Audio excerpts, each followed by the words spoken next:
ನಮಸ್ಕಾರ. ಕರ್ನಾಟಕ ದರ್ಶನ್ಗೆ ಭಾರಿ ಅನ್ಯಾಯ, ಎಲ್ಲಿದ್ದೀರೋ ಕಚಡ ಮೀಡಿಯಾಗಳೇ ಎನ್ನುವಂತಹ ವಿಚಾರದ ಬಗ್ಗೆ ನಿಮ್ಮ ಮುಂದೆ ಮಾತಾಡಕ್ಕೆ ಬಂದೀನಿ. ಯಾಕಪ್ಪ ಅಂದ್ರೆ ಇವತ್ತು ಕರ್ನಾಟಕದೊಳಗೆ ಚಾಲೆಂಜಿಂಗ್ ಸ್ಟಾರ್ ದರ್ಶನ್, ಕನ್ನಡದ ದಾಸ, ಕನ್ನಡದ ಸರ್ದಾರ್, ಸನ್ನಡದ ಕಾಟೇರ ಎನ್ನುವಂತಹ ಕನ್ನಡಿಗರ ಕಾಟೇರ ಎನ್ನುವಂತಹ ಚಾಲೆಂಜಿಂಗ್ ಸ್ಟಾರ್ ದರ್ಶನ್ ರವರ ವಿಚಾರದಲ್ಲಿ ಒಂದಷ್ಟು ಅನ್ಯಾಯವಾಗುತ್ತಿದೆಯಾ ಎನ್ನುವಂತಹ ವಿಚಾರದ ಬಗ್ಗೆ ನಿಮ್ಮ ಮುಂದೆ ಮಾತಾಡಕ್ಕೆ ಬಂದೀನಿ. ಏನಪ್ಪ ಅಂದರೆ ಇದೇ ಕರ್ನಾಟಕದ ಮಾಜಿ ಸಚಿವರಾಗಿರುವಂತಹ ವಿನಯ್ ಕುಲಕರ್ಣಿಯವರಿಗೆ ಇದೀಗ ಬೇಲ್ ಮಂಜೂರಾಗಿದೆ, ಅಂದರೆ ಜಾಮೀನು ಮಂಜೂರಾಗಿದೆ, ಷರತ್ತುಬದ್ಧ ಜಾಮೀನು ಮಂಜೂರಾಗಿದೆ. ಯಾಕಪ್ಪ ಅಂದ್ರೆ ಅವರು ಕೂಡ ಯೋಗೀಶ್ ಗೌಡ ಎನ್ನುವಂತಹ ಬಿಜೆಪಿ ಕಾರ್ಯಕರ್ತನನ್ನ ಅಥವಾ ಬಿಜೆಪಿ ಜಿಲ್ಲಾಧ್ಯಕ್ಷರನ್ನ ಕೊಲೆ ಮಾಡಿ ಹೊರಗಡೆ ಹೋಗಿದ್ರು.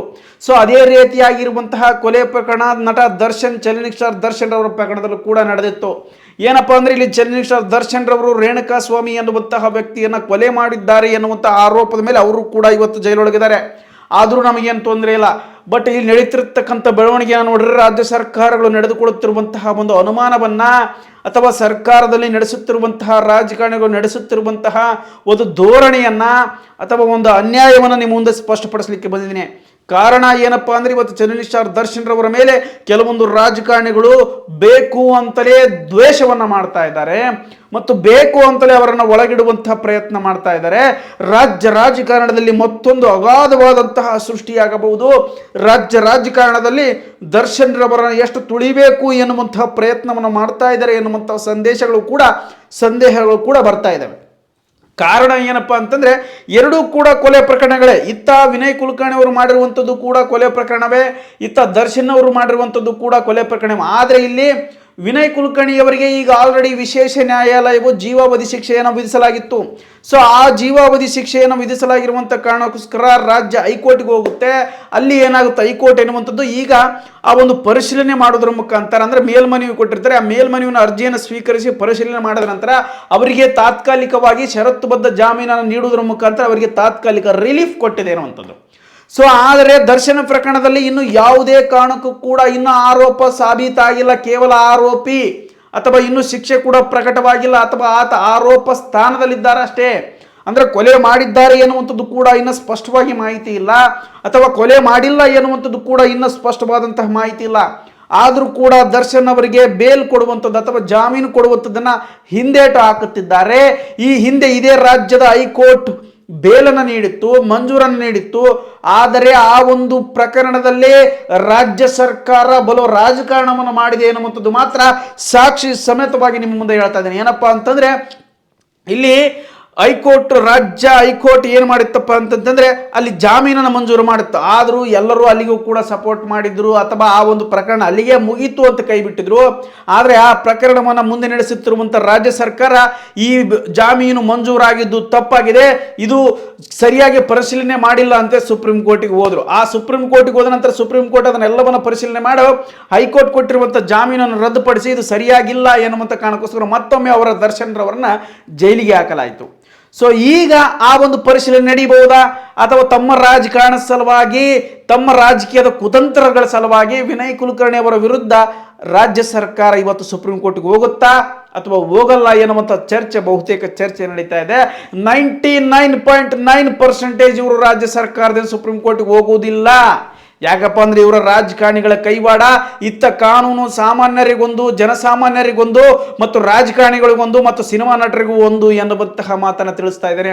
ಅದೇ ರೀತಿಯಾಗಿ ಮಾಧ್ಯಮಗಳು ಕೂಡ ಮಲತಾಯಿ ಧೋರಣೆಯನ್ನು ಮಾಡುತ್ತಿವೆ ಮತ್ತು ಮಲತಾಯಿ ಧೋರಣೆ ಮಾಡುವುದರ ಜೊತೆಗೆ ದರ್ಶನ್ ರವರನ್ನ ಟಾರ್ಗೆಟ್ ಮಾಡಿ ಮಾತನಾಡುವಂತಹ ಸಂದರ್ಭ ಮಾಧ್ಯಮಗಳಿಗೆ ಒದಗಿ ಬಂದಿದೆ.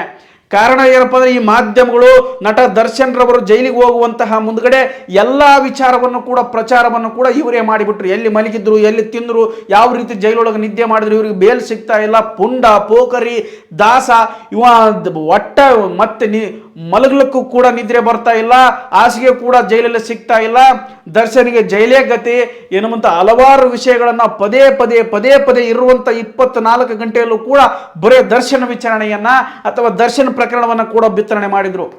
ಅದೇ ಪ್ರಕರಣದ ರೀತಿಯಲ್ಲಿ ಈ ವಿನಯ್ ಕುಲಕರ್ಣಿಯ ಪ್ರಕರಣವನ್ನು ಯಾಕೆ ಹೇಳ್ತಾ ಇಲ್ಲ ಅಂತಕ್ಕಂಥದ್ದು ಮಾತ್ರ ನಮ್ಮ ಯಕ್ಷ ಪ್ರಶ್ನೆ. ಯಾಕಪ್ಪ ಅಂದರೆ ಕಾನೂನು ಸಮಾನತೆ ಎಲ್ಲರಿಗೂ ಕೂಡ ಸಿಗಬೇಕಾಗಿದೆ. ಕಾನೂನಿನ ವಿಚಾರದಲ್ಲಿ ಎಲ್ಲರಿಗೂ ಕೂಡ ಸಮಾನ ರಕ್ಷಣೆ ಸಿಗಬೇಕಾಗಿದೆ. ಕಾನೂನಿನ ವಿಚಾರದಲ್ಲಿ ಎಲ್ಲರಿಗೂ ಕೂಡ ನ್ಯಾಯಸಮ್ಮತ ವಿಚಾರಣೆ ನಡೆಯಬೇಕಾಗಿದೆ, ನ್ಯಾಯಸಮ್ಮತ ತನಿಖೆ ನಡೆಯಬೇಕಾಗಿದೆ. ಆದರೆ ದರ್ಶನ್ ಪ್ರಕರಣದಲ್ಲಿ ಮಾತ್ರ ನಿಧಾನಗತಿಯಲ್ಲಿ ಸಾಗ್ತಾ ಇದೆ. ಇದಕ್ಕೆ ಕಾರಣಗಳೇನು, ಇದರ ಪರಿಣಾಮಗಳೇನು ಸರ್ಕಾರಕ್ಕೆ ಅರಿವೇ ಇಲ್ಲ.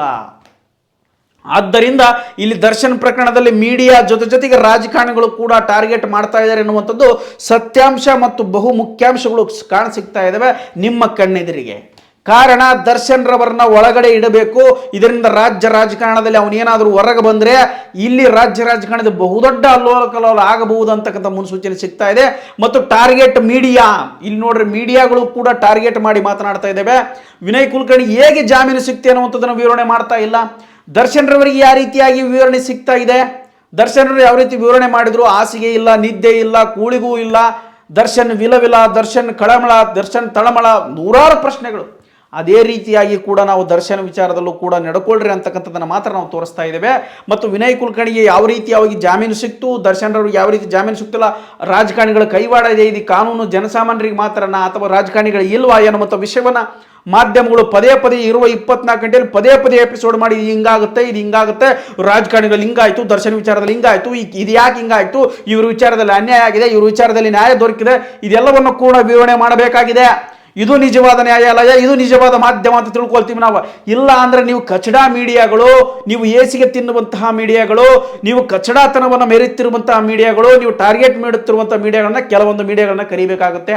ಕೆಲವೊಂದು ಮೀಡಿಯಾಗಳನ್ನ, ಎಲ್ಲ ಮೀಡಿಯಾಗಳನ್ನು ಕೂಡ ಹೇಳ್ತಾ ಇಲ್ಲ, ಎಲ್ಲ ಮಾಧ್ಯಮಗಳನ್ನು ಕೂಡ ಹೇಳ್ತಾರೆ, ಕೆಲವೊಂದು ಮೀಡಿಯಾಗಳು ಕೆಲವೊಂದು ಮಾಧ್ಯಮಗಳು ಅಂತ ನಾವು ಹೇಳ್ತಾ ಇದ್ದೇವೆ. ಸೊ ದಯವಿಟ್ಟು ಈ ವಿಚಾರದಲ್ಲಿ ದರ್ಶನ್ ಅಭಿಮಾನಿಗಳಾಗಿರ್ಬೋದು ಅಥವಾ ಮಾನವೀಯತೆ ದೃಷ್ಟಿಯಿಂದ ವಿಚಾರ ಮಾಡುವಂಥ ಅಭಿಮಾನಿಗಳಾಗಿರ್ಬೋದು, ಇಲ್ಲಿ ದರ್ಶನ್ ಪ್ರಕರಣಕ್ಕೆ ಒಂದಷ್ಟು ಒಲವನ್ನು ತೋರಿಸಿ ದರ್ಶನ್ ಪ್ರಕರಣದ ವಿರುದ್ಧ ಒಂದಷ್ಟು ಧ್ವನಿಯನ್ನು ಎತ್ತರತೆ ತಮ್ಮಲ್ಲಿ ಕೇಳ್ಕೊಳ್ತಾ ಇದ್ದೀವಿ. ಬಿಟ್ಟರೆ ಮತ್ತೇನಿಲ್ಲ ಅಂತ ಹೇಳ್ತಾ ಈ ವಿಡಿಯೋ ಮುಗಿಸ್ಕೊಳ್ತೀನಿ. ಧನ್ಯವಾದಗಳು.